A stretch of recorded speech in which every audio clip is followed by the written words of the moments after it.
I pretended not to know she was cheating. Then I invited him to dinner. The moment I knew she was cheating wasn't dramatic. No lipstick on a collar. No mysterious text at midnight.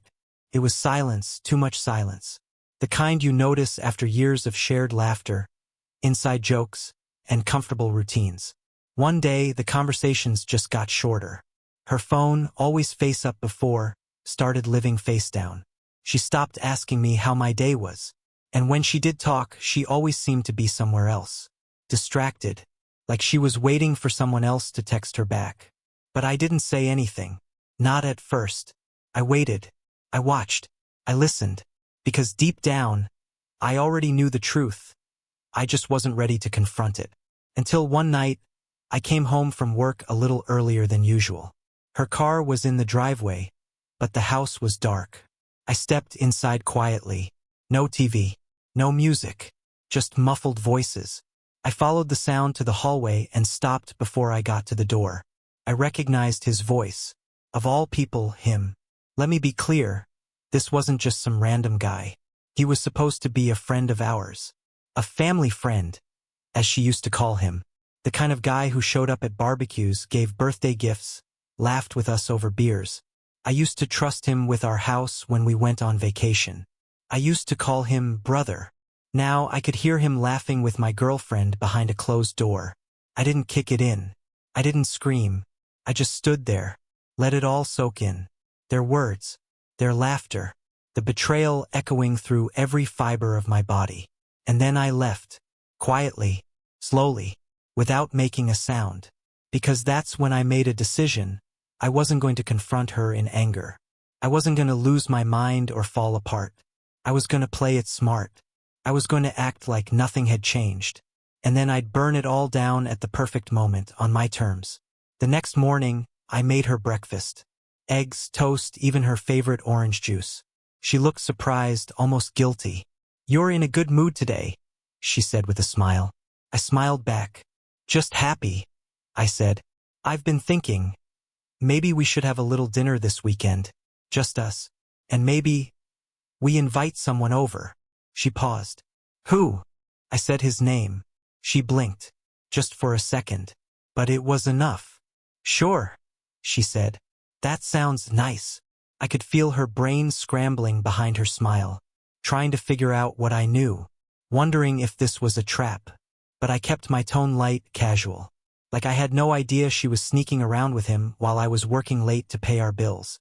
She agreed to the dinner, even helped plan it. I acted excited, bought wine, picked up steaks, cleaned the house. I even pulled out the good plates, the ones we usually saved for holidays. Everything had to look perfect, because this wasn't just dinner. It was a performance, a stage, and they were both about to play their final scene. The day of the dinner came faster than I expected. I spent the morning making everything look just right.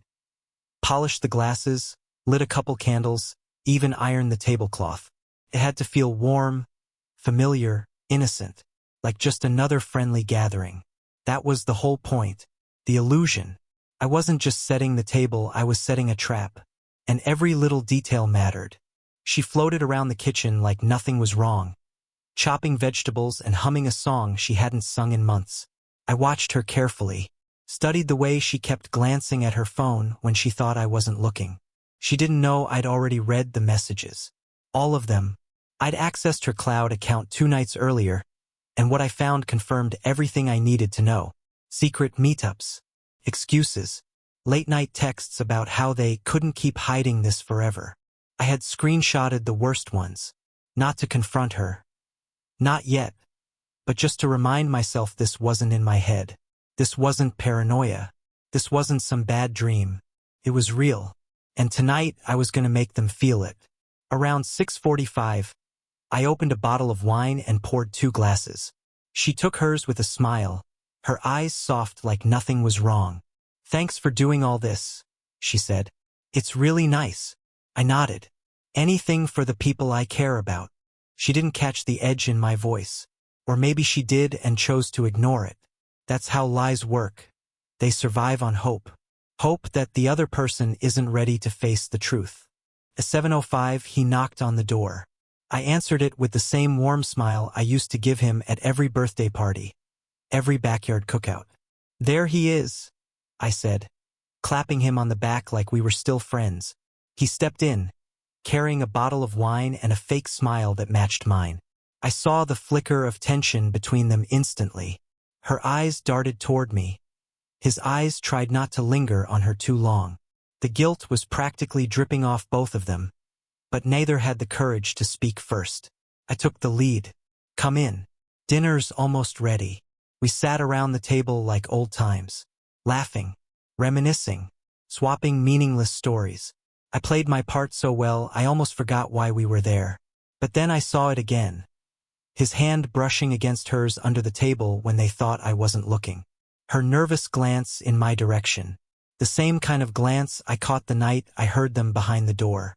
It made something inside me harden. I wasn't here for games. I was here for the ending. Halfway through dinner, I stood up and cleared my throat. "I've got dessert coming," I said. "But before that, I just want to say something." They both looked at me, frozen forks in hand. I took a deep breath and let the room go still. "I've been thinking a lot lately, about trust, about loyalty, about the people we let into our homes, our hearts." Her smile wavered.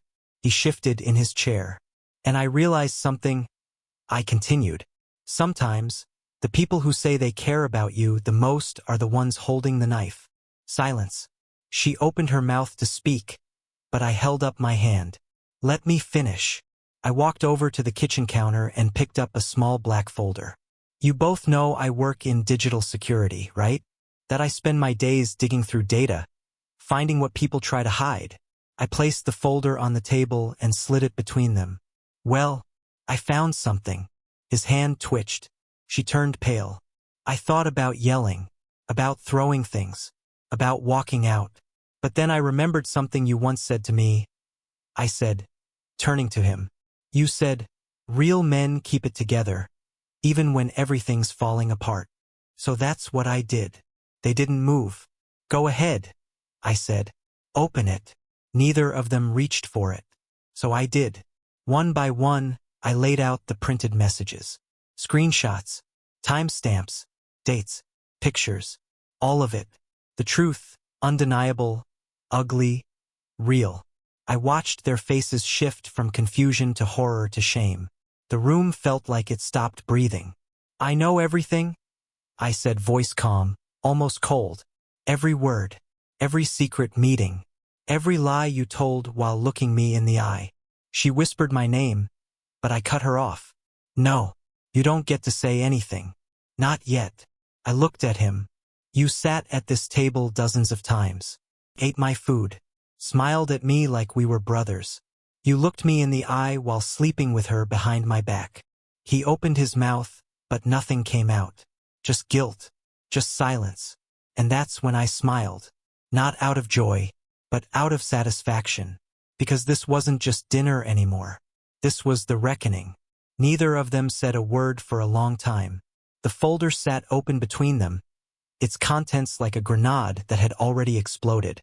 Her hands trembled as she picked up one of the printed screenshots. One I knew would cut the deepest. It was a message she sent him just 3 weeks ago, saying, "I feel more myself when I'm with you than I ever do at home." Her eyes scanned the lines slowly, and when she looked up at me, there was no defense left in her, just shame and panic. He tried to speak first, of course. They always do. "Listen, man, this isn't what it looks like." I cut him off with a sharp laugh. Not because it was funny, but because the lie was so lazy it didn't even deserve a full reaction. "What part of it isn't what it looks like?" I asked, voice low. "The part where you told her you loved sneaking around behind my back? Or the part where you called me too soft to ever find out?" He dropped his gaze. That was in there too. All of it was. I had made sure to highlight it. She finally spoke, barely audible. "I didn't mean for it to happen." I raised my eyebrows, that same amused smile still frozen on my face. "Didn't mean for it to happen? You two planned entire weekends together. You told him you wished I would just find someone else so you didn't have to feel guilty." Her face crumbled. That one hit hard. And it was her own words, typed in the privacy of a chat she never thought I'd see. But I had seen it. I had read every word, every plan, every excuse. The silence dragged again, thick with guilt. The clink of silverware, the faint tick of the wall clock. It all felt louder somehow. You know, I said after a pause, turning to him, there was a time I would have taken a bullet for you. I trusted you with my home, my life. I thought of you as family. He looked up, eyes glassy. I didn't mean to hurt you. But you did, I said flatly. Both of you did. She started to cry then, quiet at first, then louder. I didn't rush to comfort her. Not this time. Because these weren't the tears of someone in pain. They were the tears of someone who got caught.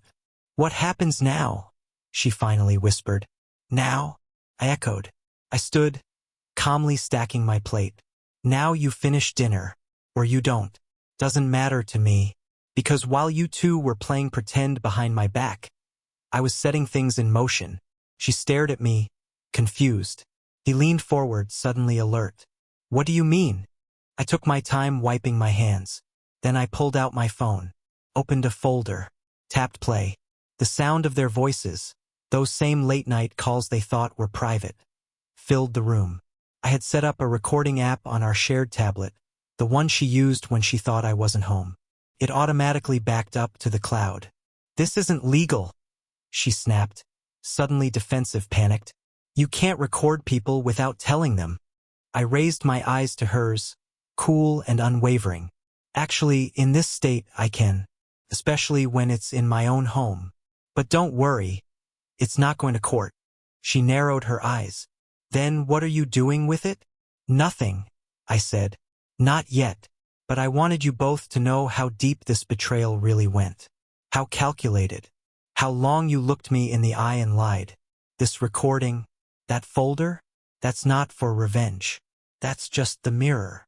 Her mouth opened, but I kept going. Because someday, maybe a year from now, maybe 10, when you try to pretend this wasn't as bad as it was, when you rewrite the story to make yourselves feel better, I want you to remember what the truth looked like. Sounded like. He stood up, hands out. We didn't plan this to hurt you. We were selfish, I interrupted. You were selfish. Both of you. And the worst part? You didn't even have the decency to end it before it started. You just thought I'd stay blind forever. The air felt sharp now, every breath thick with the weight of everything that had been said. So what now? She asked again, quieter this time. Do you want me to leave? I looked at her long and hard, and then I said the words that had been waiting on the tip of my tongue for weeks. No, I want both of you to leave. They blinked. What? You heard me, I said calmly. This is my home. My name's on the lease. You've got until the end of the week. Both of you. She looked at him, then back at me. You want him to leave too? I laughed again, colder this time. You two wanted to build something behind my back, right? Go ahead. Start your new life together. Just not in my house. The message couldn't have been clearer. This wasn't about vengeance. It was about reclaiming control. About reminding both of them that while they had played their little game, I had stayed 3 steps ahead. And now the board was flipped. The house felt different after they left. Quieter, yes, but not peaceful. Not yet. Their absence was loud in its own way, echoing through every room like the aftermath of a storm. I didn't cry. I didn't scream. I just stood in the doorway, watching the two of them walk out with the same quiet urgency that thieves must feel after a robbery gone wrong. She didn't look back. He did, just once, but I closed the door before our eyes could meet. There was nothing left to say. No final word that could fix what had been done. I stood there with my hand on the doorknob for a long time, just breathing. In through the nose, out through the mouth, like I was trying to release years of trust, laughter, shared moments, all now reduced to a folder on a table and a video file in the cloud. The days that followed were a blur of silence and space. I cleaned the house from top to bottom, not just to erase the physical reminders of her, but to reclaim every inch of my life. Her mug went in the trash, his spare hoodie too. I stripped the bed, tossed the sheets, opened the windows, and let fresh air flood the rooms. There's something oddly spiritual about cleaning after betrayal. Every dusted shelf felt like I was sweeping away the parts of me that had ignored the red flags. The ones that had been desperate to believe a lie just to avoid facing the truth. I even repainted the bedroom walls, a color she always hated but I had always wanted. It wasn't about revenge, it was about finally choosing me. But it wasn't all as easy as it sounds. There were moments, sudden, sharp moments, when the reality of everything would punch through the calm. Like when I found a playlist we made together, or when a random commercial used a phrase she used to say. Grief is strange like that. It doesn't announce itself. It just shows up in small, unexpected bursts. But instead of pushing it away, I let it sit with me. I acknowledged it, because grief doesn't mean I wanted her back. It meant I was letting go of something I once thought was real. Then came the messages. First from mutual friends.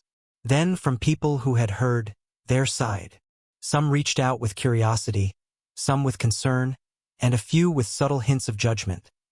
People who didn't know the full story and assumed I had overreacted. That's the thing about betrayal. When you expose it, the liars scramble. They rewrite the script, soften the language, twist the facts. And suddenly you're not the one who was betrayed. You're the controlling ex, the overthinker, the cold one. I didn't respond to any of them, because I didn't need to. The people who mattered knew the truth. And the ones who didn't, they weren't worth explaining myself to. What surprised me most was how quickly the two of them tried to pretend nothing had happened. Less than 2 weeks after they moved out, they were spotted together at a small local bar, acting like a couple. Smiling, drinking, like their relationship hadn't been built on lies and cowardice. I didn't feel jealous. I didn't feel broken. I felt vindicated, because now the truth wasn't just mine to carry. It was visible to everyone. The mask was off, and the people who had called him brother and her loyal finally saw them for who they were. Then came her message. Late one night, a wall of text that started with, "I know you'll probably never forgive me," and went on to explain everything. How it started as a mistake. How she didn't know how to stop. How she hated herself every day. It was filled with all the right phrases. Regret, shame, self-awareness. But none of it mattered. Not anymore. Because the truth was, I had forgiven her. Not for her, but for me. I wasn't carrying her choices anymore. I wasn't dragging them around like a bag of broken glass. I had dropped it, walked away. I didn't need to hold on to hate to remind myself of what happened. I had the memory. That was enough. But I wasn't done yet. I had one more card to play. Not out of spite. Not out of revenge. Out of principle. You see, he didn't just betray me as a friend. He also worked for my company. Part-time. Informally. But enough that his name was still on payroll. I had been sitting on that decision for weeks, waiting for the right moment.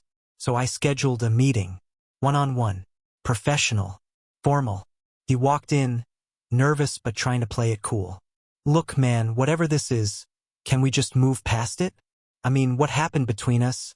I held up a hand. "This isn't personal," I said. "This is business." I handed him the termination letter. Clean. Signed. Irrevocable. Effective immediately, I said. "You're no longer associated with this company. Your access has been revoked. HR will send final paperwork." He blinked. "You're firing me?" "No," I said. "You fired yourself the moment you stepped into my home and crossed a line you knew you shouldn't have." He tried to protest, to reason, but I wasn't listening. I wasn't there for closure. I was there to close the door. And I did. The look on his face as he walked out said it all. He hadn't expected consequences. He thought this would blow over. But I wasn't that man anymore. The man who doubted his instincts. The man who forgave too quickly. The man who let people walk all over him because he thought loyalty meant silence. That man was gone. It's strange how peace creeps in. Not like a storm or a shout, but like a quiet exhale after holding your breath for far too long. After I let him go from the company, there were no fireworks, no revenge-fueled celebration. Just quiet, just clarity. The final piece of that chapter had clicked into place, And for the first time in months, I felt clean. Not pure, no, betrayal doesn't leave you untouched. But clean in the way fire leaves a forest, scarred, yes, but ready to grow again. I went back to my routines with a different energy. Work felt sharper. I was more present, focused. I started running in the mornings, something I hadn't done in years. I changed my diet, joined a few networking groups I'd been putting off, reconnected with old friends, people I had unintentionally distanced myself from because I had once been too busy being the good partner, always putting her needs first. Funny how much you rediscover when you no longer bend yourself around someone else's comfort. The house, once filled with lies wrapped in laughter, became a reflection of me. I renovated the office, turned the spare bedroom into a music space, even adopted a dog. A goofy rescue that followed me everywhere like I was the best thing that had ever happened to him. In some ways, maybe I was, but in more ways, he was the reminder that trust, once broken, can be rebuilt with the right soul. And then came the ripple effect. Because when one person chooses truth, others start noticing. I got messages from people who had known about the affair but hadn't said anything. Some apologizing, others admitting they didn't think I'd believe them. I told them it was fine. I didn't need their apologies. I didn't need anything from anyone anymore. That's the thing about surviving betrayal. It teaches you the difference between needing people and choosing them. I no longer begged for validation. I no longer explained myself to people who wouldn't have stood in the fire with me. One evening, about 3 months after the dinner, I ran into her. It was at a bookstore of all places, a quiet aisle, fiction section. We both reached for the same hardcover and froze when our eyes met. She looked smaller somehow, like life had chipped away at her confidence. Her smile was cautious, her voice hesitant. "Hey," she said softly. "You look good." I nodded. "Thanks." There was a beat of silence. She looked down at the book. I've been in therapy." I didn't say anything, not because I didn't care, but because I knew that chapter had ended. The book was closed. She went on, talking quietly, telling me about how things didn't work out with him, how she realized she had a lot to unpack. I listened, genuinely, but I didn't offer comfort. I didn't offer hope. I just nodded when she paused. "I miss what we had," she said finally. I looked her straight in the eye. "I miss who I was before you broke me." She blinked fast, caught off guard. I didn't say it to be cruel. I said it because it was the truth. I had loved her with everything I had, trusted her with every corner of my life, and she had turned that love into a weapon. That's not something you forget. That's not something you rebuild. That's something you survive and then leave behind. She nodded slowly, understanding what I didn't need to say aloud. We parted with a polite goodbye. No lingering looks, no promises, just closure without chaos. The kind you only get when the war inside you has finally ended. As I walked out of that store, I realized something. I wasn't the same man who had sat at that dinner table, pretending everything was fine while holding back an emotional avalanche. I wasn't the man who needed proof to believe his gut. I wasn't the man who gave endless second chances to people who only ever took advantage of them. I was something else now, something better, sharper, stronger, and far more dangerous to anyone who thought kindness equaled weakness. People always say time heals all wounds. That's a lie. Time doesn't heal. Truth does. Accountability does. Choosing yourself over their excuses does. And if you're reading this, if you've been there, sitting across from someone who swears they love you while secretly stabbing you in the back, then I want you to know this: you're not crazy. You're not weak. And you don't have to wait for them to give you closure. You can create your own. You can take your pain and build something powerful with it. You can turn the moment they broke you into the moment you rebuilt yourself. And if this story spoke to you, if it felt like I was speaking your truth, drop a comment. Let me know I'm not alone. Subscribe if you haven't already, because there are more stories coming. Real ones. Hard ones. The kind that don't end with a fairy tale, but with something more valuable: growth. See you in the next one.